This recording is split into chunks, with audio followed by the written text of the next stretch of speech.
iHeart, get ready. Fantasy football is here. Welcome to the Scout Fantasy Show. ScoutFantasy.com is home to the Fantasy Football World Championships and the best players in the world. Real money winners giving their secrets to help you win. Now exclusively on iHeart. This is the Scout Fantasy Show with your host, the one, the only, Dr. Roto.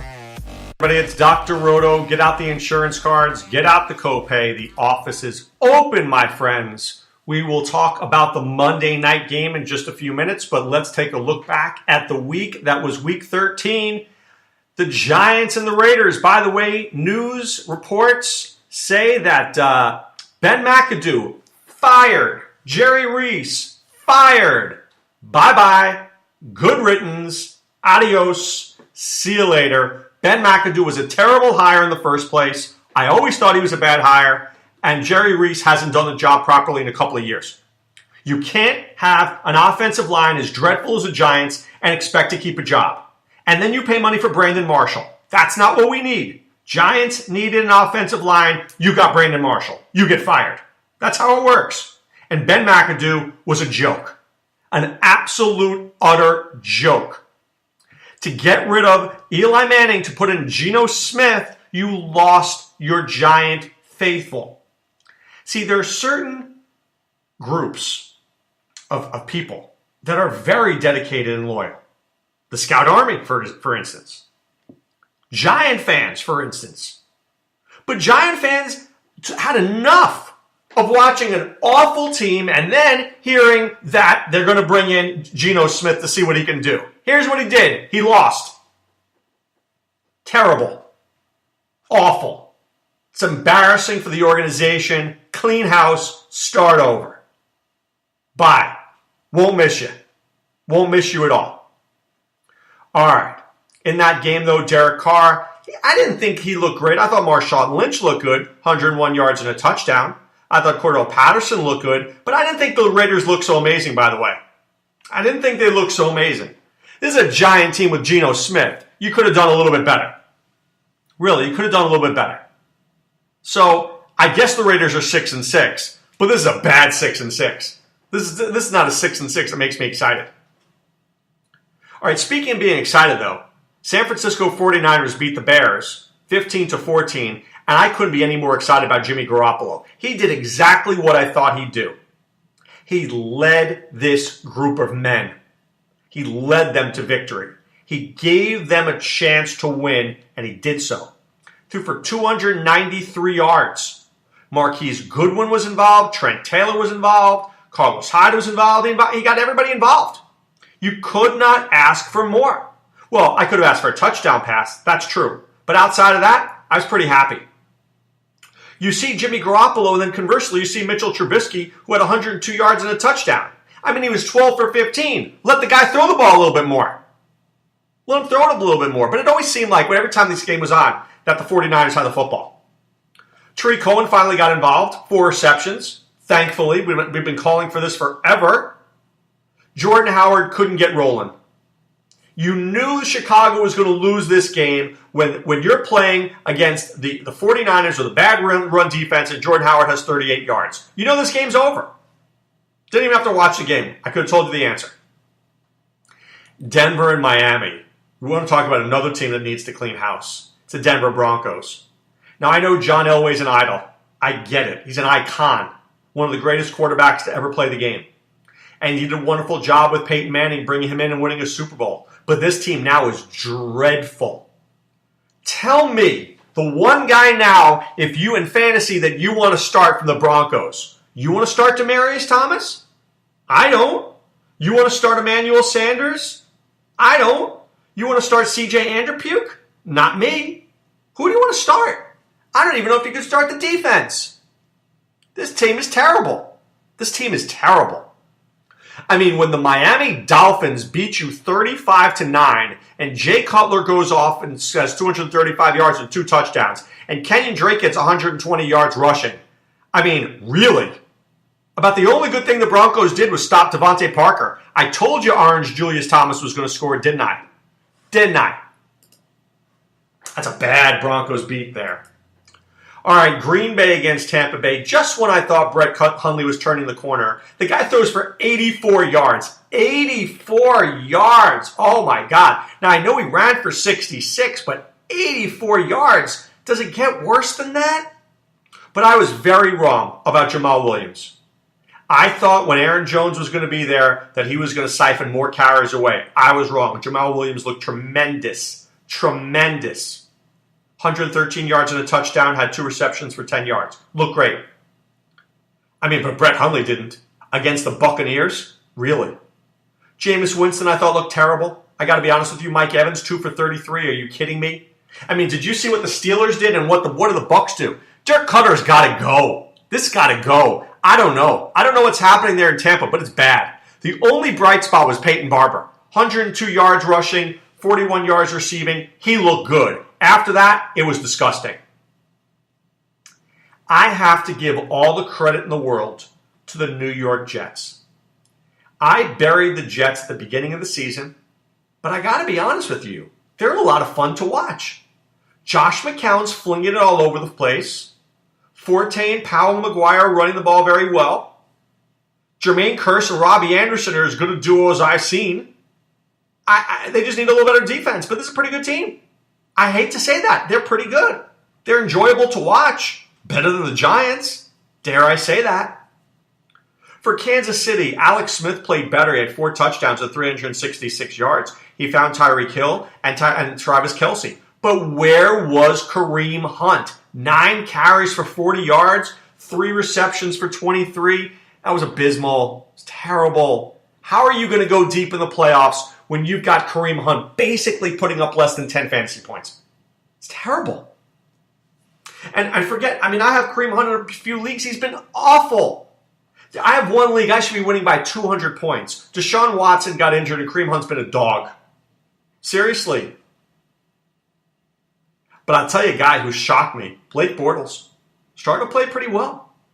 I would like to see Eli Manning go to Jacksonville, and maybe Eli still will if Blake Bortles screws us up in the playoffs. But Jacksonville's defense is fierce. They didn't even have Telvin Smith.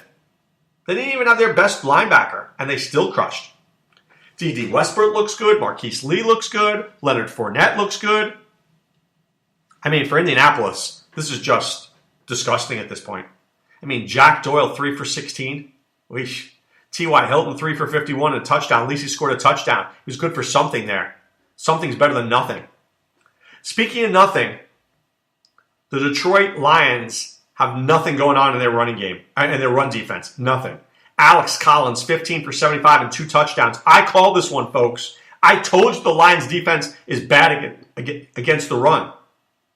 Buck Allen looked good. Danny Woodhead didn't need to do that much this game. I benched him all over the place because I knew they were going to run the ball effectively. Joe Flacco wasn't bad, 269 yards, 2 touchdowns. Wallace looked tremendous. But their defense looked great. They sacked Stafford a lot, right? They pressured him. They got him to throw picks. Then Stafford got injured. Marvin Jones did look good, but if Matthew Stafford is out for any length of time, the value for Marvin Jones and Golden Tate goes into a toilet bowl. That's a problem. Jake Ruddock's not getting it done. Let me tell you. Jake Ruddock channeled his inner Nathan Peterman. That is not a good channeling, mind you. New England and Buffalo. New England wins 23-3. New England is just playing at such a high level right now. They really are. And especially defensively. But I really want to take a moment to just look at 2 players who are stepping up for the Patriots. Rex Burkhead and Deion Lewis. Deion Lewis had a 44-yard run, almost caught a touchdown. And Rex Burkhead, 12 carries, 78 yards, 2 touchdowns, and another 3 receptions. I told you about Burkhead. I tweeted it out. Watch Burkhead. But then they had Mike Gillislee. They had James White. But the cream rises, and Rex Burkhead's the best player there. He is great. But I have to tell you, I could not be more upset at, first of all, Tom Brady, the biggest game of the year. Week 13, 258, no touchdowns against the Bills. And Rob Gronkowski. That was the dirtiest play I think I've ever seen. That was, I'm literally nauseous watching that play. He went to hurt that guy. He went to hurt him. If he's not suspended and fined, it's an embarrassment. And that BS apology was crap. I apologize for my dirty play. Whatever, dude. You went to hurt him. Own up to it. Own up to it. I thought it looked like he was smirking while he was apologizing too.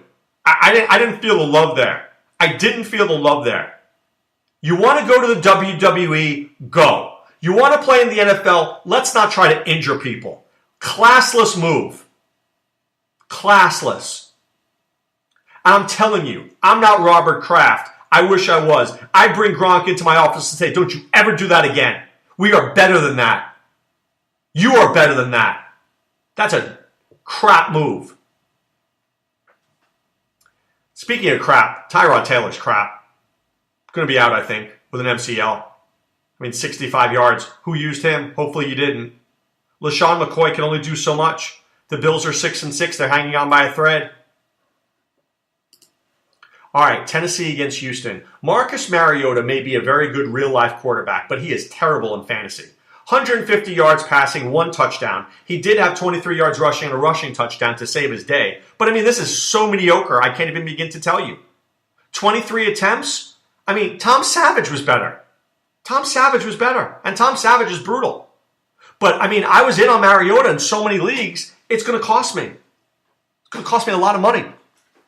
Sure, Delaney Walker did great. Derrick Henry is great, as he always is. But they just run the football. Henry, Murray, they're not changing anything. And they'll probably make the playoffs. DeAndre Hopkins did a great job. I was very impressed with Steven Anderson for Houston. I thought he looked very good. He's a good young player. Jason Braddock had mentioned him way back when. He's a good young player. All right, Minnesota beats Atlanta. All hail Case Keenum. 227 yards, 2 touchdowns, 25 for 30. How's that for efficient? 25 for 30. Case Keenum was a very good quarterback in college. And now he comes to the pros, and he finally is in a system where he's got good guys around him, and he's not losing games for the team. He's keeping them in games. There's a good run game, good pass game. He's doing just enough to win. And the defense has been terrific. If you started Matt Ryan, you shouldn't have. I had Matt Ryan in one league. I'm barely hanging on to win. If I lose, it's going to be because of Matt Ryan. 173 yards and nothing. Not a touchdown, nothing. I should have predicted that. I should have, and I knew Julio Jones was going to do nothing. When Sanu has the most yardage at 43, you know you're losing. All right, the Chargers beat the Browns 19-10. Phillip Rivers, 344 yards and a touchdown. Keenan Allen, 10 receptions, 105 yards and a touchdown. How good has he been? Amazing. Hunter Henry, 7 for 81. I gave you those guys. Allen and Henry, I told you that, right? For Cleveland, welcome back Josh Gordon, 4 for 85. But there's something I want to mention about Josh Gordon. He was good. But Corey Coleman didn't have a catch. Duke Johnson, 2 receptions. They went to Gordon and they didn't go to their other guys. You have to get everybody involved, not just Josh Gordon. I know you want to trade him. I get it. Get everybody involved. New Orleans beat the Panthers 31-21. Drew Brees looked good, but Alvin Kamara looked great. He looked great. 9 for 60 and 2 touchdowns. He just glides through the defense. And you know what? Who also I thought looked cheap? Luke Kuechly was pretty cheap. Some cheap hits there. Come on, dude. You could do better than that. Funchess scored. McCaffrey scored. But Cam Newton stinks. How many times do I have to say he stinks? He's an athlete playing quarterback. That's what he is. Great athlete, not a great quarterback. But I'll tell you who is a pretty good quarterback. Jared Goff's a pretty good quarterback. And Todd Gurley's a pretty good running back. And Cooper Kupp's a pretty good receiver. And the Rams look like they can make a run in the playoffs. 9-3. And I'll tell you, this is a young team, guys. This is a young team here. For Arizona, I was, great game by Larry Fitzgerald. Ricky Seals-Jones was involved. I thought DJ Foster would have done a whole lot more. A whole lot more. It may cost me $10,000. That could be my $10,000 mistake, starting DJ Foster. So close to winning the Dominator in one of the main event leagues. But I benched Powell and I benched Derrick Henry for DJ Foster. That is what we call in the industry a bad life decision. Philadelphia lost to the Seattle Seahawks. Seahawks won 24-10. Russell Wilson, 227 yards and 3 touchdowns. Mike Davis looked good, 64 yards running. Baldwin, 84 yards receiving. Jimmy Graham scored again. But I want to talk about Philadelphia here. Carson Wentz did not challenge the secondary enough. He didn't throw the ball in the first half enough. They were complacent. They ran. 26 rushing attempts. But I don't think he challenged that secondary. You've got guys who are injured there for Seattle. You have to throw the ball. Throw the ball. And I don't think he did that until later in the game. So it didn't shock me that the Seahawks won. I thought actually the Eagles lost the game, not that the Seahawks won the game. That's my take on this game. I think if they did it again in Philadelphia, you'd have a different outcome. But I think that the Eagles have a very good running game, but you have to let Carson Wentz do his thing. He's the best player on the field. Let him throw the ball. All right, tonight, Cincinnati against Pittsburgh. I don't even know who I like. I mean, I don't know if Andy Dalton has a good game. I think it all depends on the Pittsburgh's defense and the Bengals' offensive line. I think this is a divisional rivalry, and I would expect a lower scoring game. I need it to be lower scoring. I got a lot on the line tonight. I need the Steelers to lose. If the Steelers are going to lose, it's because Joe Mixon runs the ball very well, and A.J. Green does a good job of maintaining possession. So I need Mixon and Green to play well. I would start them. I don't feel great about Tyler Kroft, but I would absolutely start Mixon and A.J. Green, 100%. For the Steelers, it all comes down to Antonio Brown. First, they were pessimistic. Now he looks like he's probably going to play. If he plays, is he going to play or is he a decoy? And then Juju Smith-Schuster, is he 100%? We know Le'Veon Bell's 100%. He's going to see a lot of this ball. But Cincinnati always plays Pittsburgh well. They get up for this game. Ben Roethlisberger, I think, struggles a little bit tonight. I think the Bengals play well and they keep it very close. I think you're looking at a field goal game. 2017, 23-20, something to that effect. Something to that effect. But it should be a great game. There's a lot on the line tonight. I know personally for me, I think I got close to $20,000 on the line tonight. I need the Steelers to implode. But if the Steelers are going to do well, please let it just be in the first half so I can just move on. I don't want to be there until 12-13 tonight freaking out. So just let it happen in the first half or let it not happen. Something like that. Who knows? But right now it's time to put away the insurance cards, put away the copay. The office is closed, my friends. I want you to check out scoutdfs.com for the best in daily fantasy sports information. Also, scoutfantasy.com. Enter the promo code Roto2017. Let us help you win in the fantasy playoffs. It's not too late. It's not too late to be a winner. It's never too late to be a winner, and you could do that by being a member of the Scout Army. All right, guys, good luck tonight. If you need to win, I wish you the best. All right, it's a big one. Hope you make the playoffs. Speak to you tomorrow. Have a great one. Be well. Take care. Thanks for listening to the Scout Fantasy Show. There's never been a better time to join the Scout Army. Visit scoutfantasy.com. Use the promo ROTO for 2 months free. And don't forget, fantasy players, please thumbs up the podcast on the iHeart app. See you next time. Go Scouts!